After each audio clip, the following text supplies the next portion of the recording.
time to learn some slow blues. I've been really looking forward to teaching this particular series of lessons, since I feel that in the world of guitar tuition and blues tuition, slow blues is often neglected, with the core focus being on the shuffle. Of course, we've been focusing largely on the shuffle, but what I wanted to do was kind of create a mini course within a course and really deconstruct slow blues. We're going to be working in a variety of keys, and we're going to learn rhythm guitar parts, and also just some great licks and solos that you can kind of mix and match phrases. You can steal my licks wholesale, play along with a backing track and throw them into your own playing.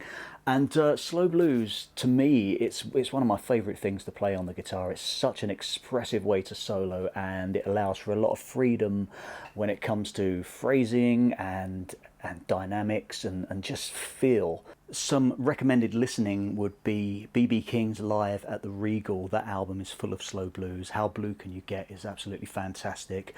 If you go to YouTube and type in Albert King Blues Power, providing it hasn't been removed, you'll get one of the best live examples of slow blues. Albert King recorded another great slow blues, The Sky Is Crying, which was later covered by Stevie Ray Vaughan. Great version again. Stevie Ray recorded Texas Flood, of course, which is just some great playing on that. Red House by Jimi Hendrix, again, fantastic slow blues playing. Be Careful With a Fool by Johnny Winter. There's a great album by Albert Collins with Robert Cray and Johnny Copeland, and there's a great slow blues on that called Blackjack, which features the three of them trading solos, and there's some real expressive stuff on there. Get yourself a playlist together again, listen to slow blues, just immerse yourself in that style. We're going to break down a bunch of solos, including the one I played at the start of this video. It's just a short 12 bar. But what you will find is a lot of the phrasing that we've been looking at over the shuffle rhythm isn't going to be easily transferable to slow blues. There are some very different rhythmic properties, so we're going to look at that first of all. Rhythmically, slow blues is in the time signature of 12/8, but don't let that confuse you. You can still count it 1, 2, 3, 4. Your drummer isn't going to count 1, 2, 3, 4, 5, 6, 7, 8, 9, 10, 11, 12 before the band comes in.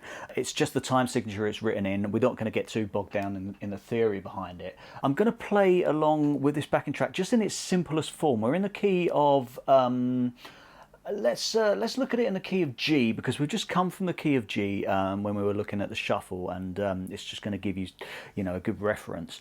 And I'm just going to play along with just basic chords, and I'm just going to be kind of strumming what is essentially the core rhythm, and then we're going to look at a more usable rhythm guitar part.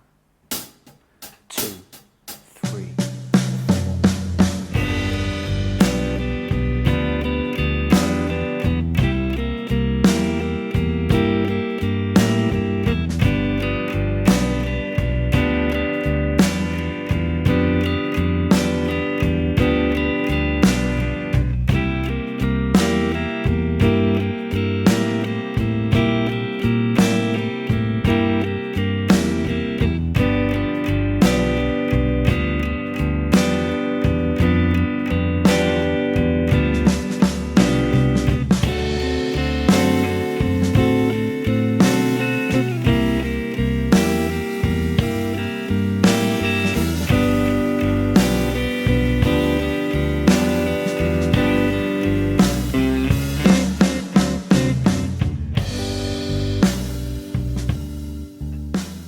So what I was playing there, I was just playing very simple dominant 7th bar chords, just so you can see it's a 12 bar, just 3 chords, but I was just playing just a very kind of simple downstroke triplet rhythm.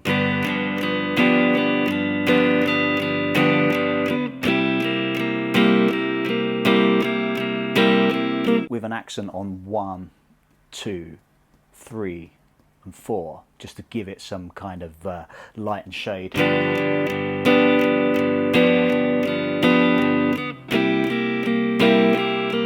And as simple as it is, that's quite an effective rhythm guitar part.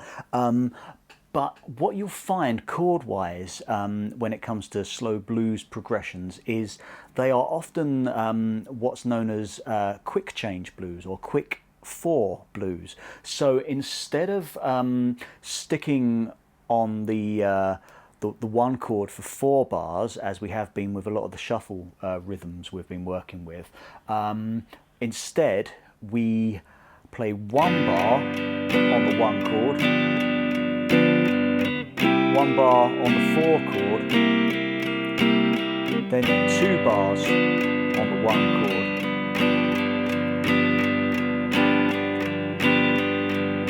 and then we change to the 4, which is the same as a regular 12 bar, for 2 bars, then back to the 1 for 2 bars. So this is all the same.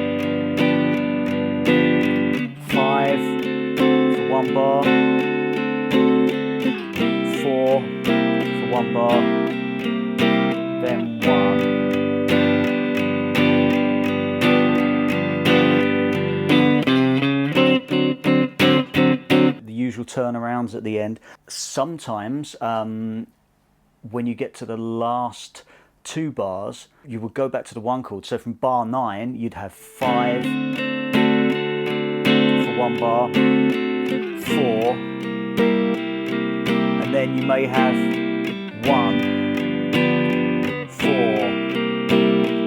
1.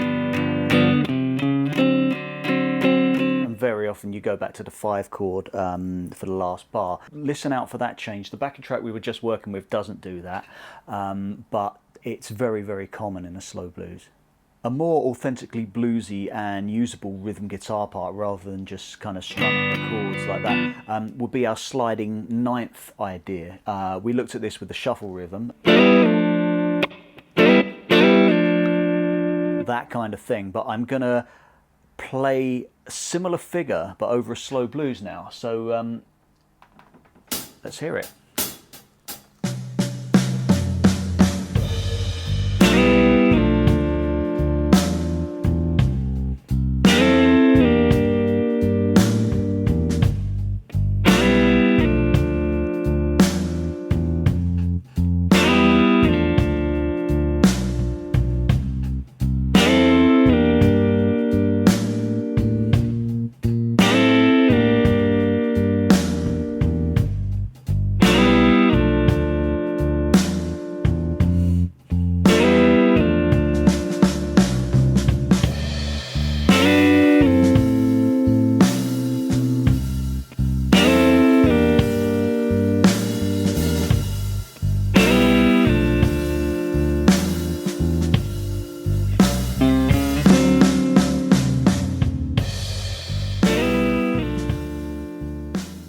So that kind of approach just lets everything kind of breathe, and you should know these figures because we looked at them over a shuffle rhythm.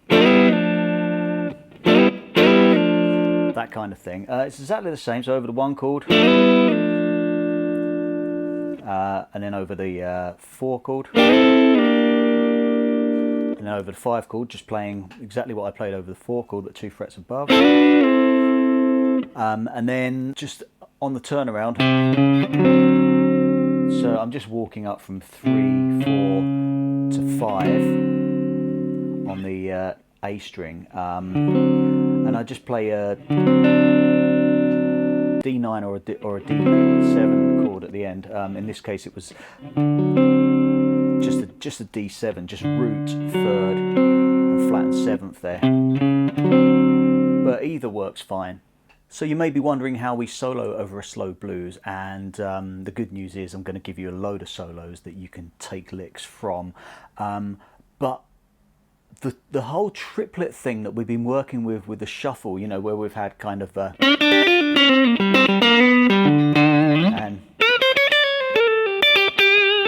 all that kind of thing, it's not just a case of taking that and playing it slower, because it's gonna sound quite ill-fitting. I'll just give you an example. I'll just play over the shuffle rhythm.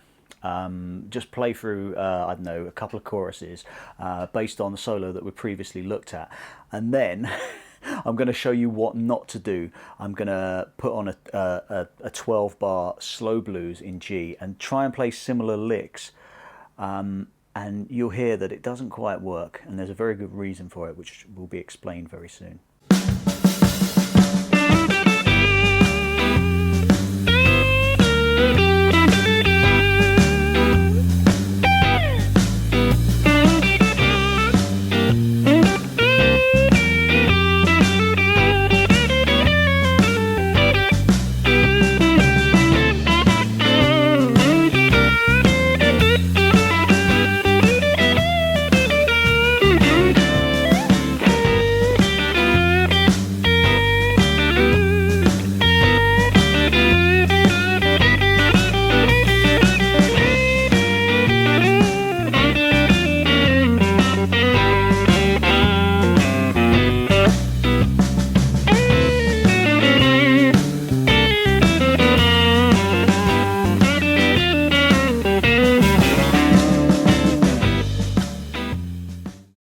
So as you could probably hear with the shuffle rhythm, the emphasis is very much on the triplet. So we're at 110 BPM, and if we take 2, 3, 4, triplet, triplet, triplet, triplet, it's that rhythm.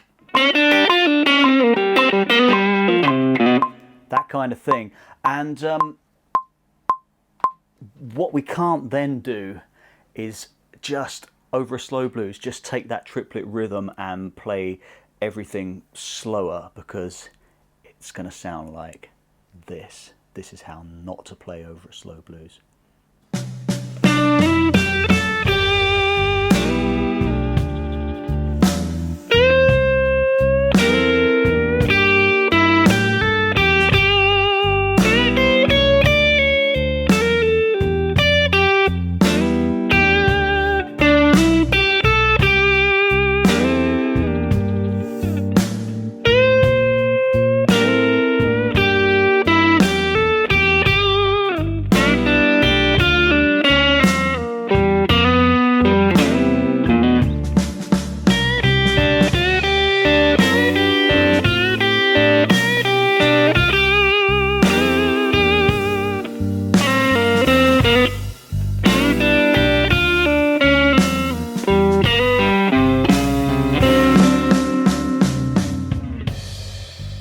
So as you can hear, that was very much what not to play. It was actually very difficult to do. It's not just a case of just taking your triplet rhythm and slowing it down like that. And hopefully nobody walked into the room at that point and judged me. It was an anti-demonstration. So if we just take the metronome now, this is roughly the tempo of our slow blues. 1, 2, 3, 4. We have our triplet rhythm over it, but we can also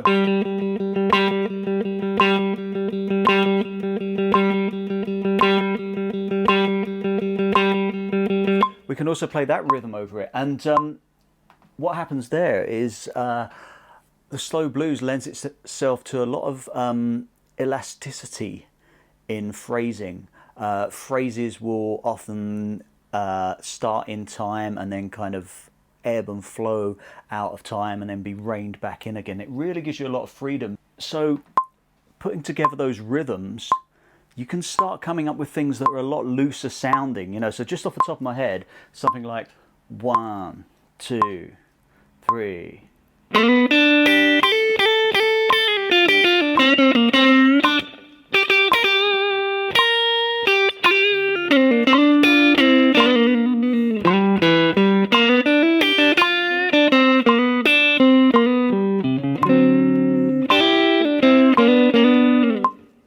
So as you can hear, there's this kind of musical ebb and flow of phrases drifting into and out of time.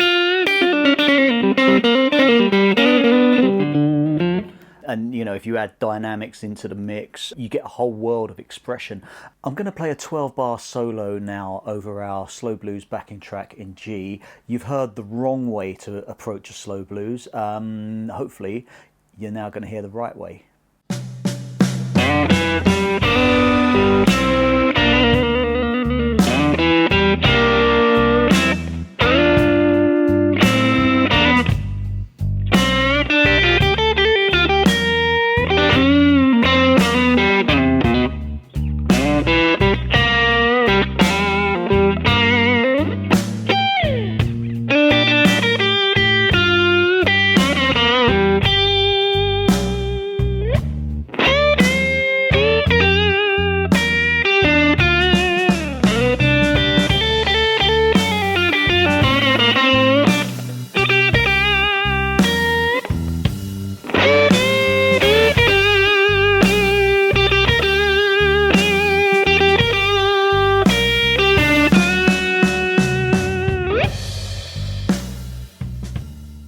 So hopefully that second solo was more stylistically appropriate. There were phrases drifting into and out of time. It was very kind of loose and relaxed, and hopefully the right amount of space, because after all, space is very important. The notes you don't play are as important as the notes you do, after all.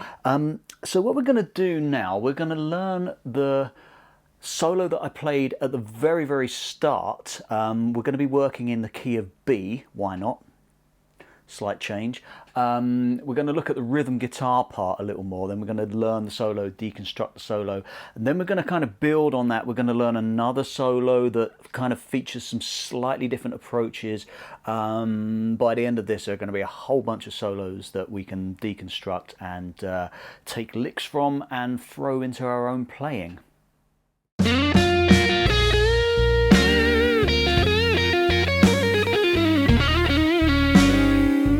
If you've ever wanted to play the blues with all the emotion of your favourite guitarists, or if you're keen to join in a jam night and just need a bit more confidence, Absolute Blues Guitar has you covered. We offer an immersive course, and whether you're a beginner or an experienced player, we're committed to making an authentic blues guitarist out of you.